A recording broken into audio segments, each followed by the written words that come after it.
Los Angeles was hit by one of its worst wildfires in January 2025. Over 10,000 buildings were destroyed, at least 10 lives were lost, and the damage is now estimated between $135 billion and $150 billion. But what caused it?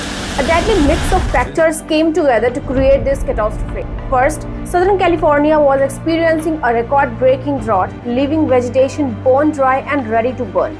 Next, powerful Santa Ana winds, gusting over 100 miles per hour, fanned the flames, spreading them faster than firefighters could respond. And it was not just nature. Human activity played a role too. Everything from accidental sparks to failures in infrastructure could have started the fire. Poor water management made things worse, leaving firefighters with fewer resources to fight the blaze. The combination of climate change, extreme weather, and mismanagement created the perfect conditions for this disaster. But why not use ocean water to fight the fire? The answer is not simple. Ocean water is full of salt, which can corrode firefighting equipment and damage plants and soil, making recovery even harder.